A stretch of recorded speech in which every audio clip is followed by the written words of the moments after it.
Muito tempo atrás, quando a Terra ainda era jovem e a humanidade caminhava por seus primeiros séculos, o mundo era muito diferente do que conhecemos hoje.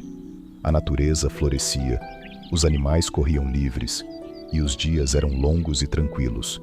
Mas por trás dessa aparência tranquila, algo terrível crescia dentro do coração das pessoas. Com o passar das gerações, os seres humanos se afastaram do seu Criador. O respeito por Deus foi se perdendo, e onde antes havia paz, agora havia violência. Onde antes havia amor, nasceu o egoísmo. As pessoas pensavam apenas em si mesmas, roubavam, mentiam, odiavam. A terra, que havia sido criada com tanto cuidado e beleza, estava se tornando um lugar sombrio, cheio de crueldade. Deus via tudo isso, e o coração dele se enchia de tristeza. A criação, feita à sua imagem, havia se corrompido.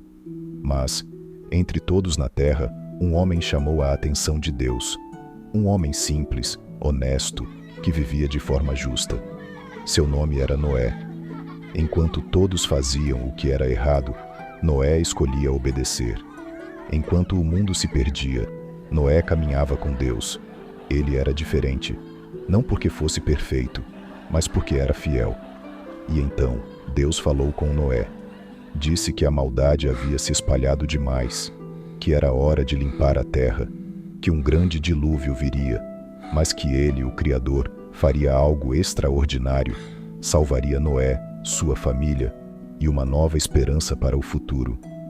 Era o início de uma missão impossível, construir uma arca, antes que as águas caíssem do céu. Noé ouviu a voz de Deus com reverência.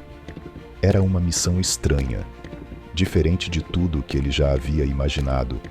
Construir uma arca, um grande barco, no meio da terra seca. Mas ele não questionou, não pediu explicações, ele apenas confiou. Deus foi claro. A arca deveria ser grande o suficiente para suportar o maior temporal da história. Teria cerca de 135 metros de comprimento, 22 de largura e 13 de altura, 3 andares, compartimentos, espaço para alimentos, água e muitos animais. Era uma estrutura gigantesca. E Noé começou a construí-la com as próprias mãos, com a ajuda de sua esposa, seus 3 filhos, Sem, Cam e Jafé, e suas noras.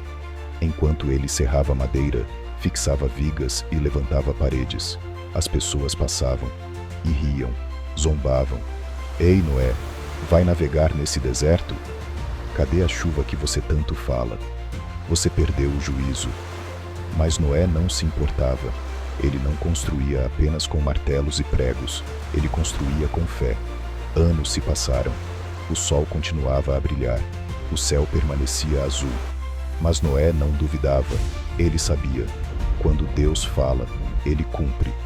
E então, chegou o dia. De forma sobrenatural, os animais começaram a chegar. 2 a 2, marchavam em direção à arca. Leões e pombas, elefantes e cabras, girafas e sapos, touros, cães, gatos, serpentes, pássaros. Era como se a natureza inteira obedecesse a uma ordem invisível. As pessoas que antes zombavam, agora observavam em silêncio. Algo estava diferente. Algo estava prestes a acontecer. Noé e sua família entraram na arca. E então, a porta foi fechada, mas não por mãos humanas. Foi o próprio Deus quem a fechou. O céu escureceu, o vento mudou, e as primeiras gotas caíram. Gotas que viraram pancadas, chuvas que se tornaram torrentes. Relâmpagos cortavam o céu, trovões sacudiam a terra, e a chuva não parava. Durante 40 dias e 40 noites, a água caiu do céu e brotou da terra. Rios se tornaram oceanos, montanhas desapareceram sob as águas. Cidades, campos, árvores, tudo foi coberto.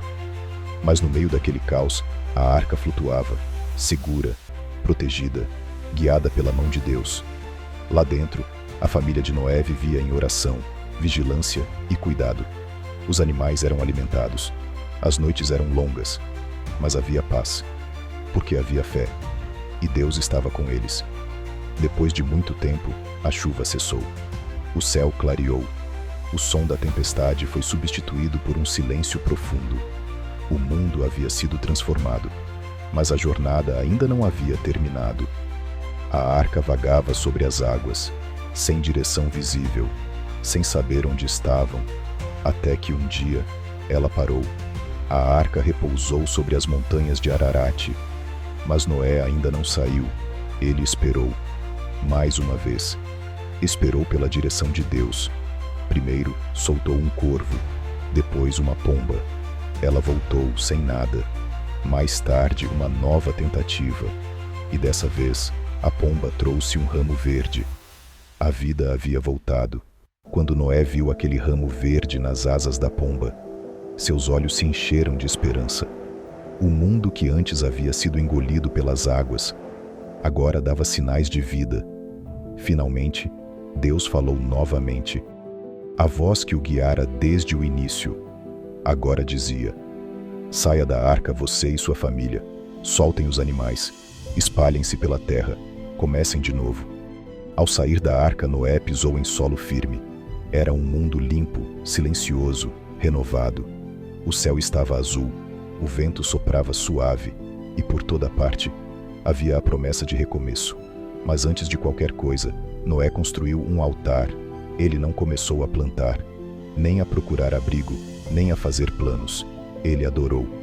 Ali, naquele momento, ele agradeceu a Deus por ter protegido sua família, por ter dado uma segunda chance e por nunca tê-los abandonado, mesmo no meio do caos.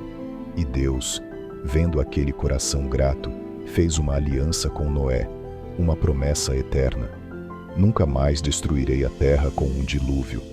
Enquanto a terra existir, haverá plantio e colheita, frio e calor, verão e inverno, dia e noite. E como sinal dessa aliança, Deus colocou um arco no céu, um arco de cores vivas, brilhando entre as nuvens. O arco-íris. Desde então, toda vez que o arco aparece no céu, ele nos lembra da fidelidade de Deus, de que mesmo quando tudo parece perdido, mesmo quando as águas cobrem o horizonte, Deus guarda os que confiam nele. A história de Noé não é apenas sobre um barco ou uma tempestade, é sobre fé em meio à dúvida, obediência em meio à zombaria e esperança quando tudo parece afundar. E o mesmo Deus que cuidou de Noé ainda cuida de nós.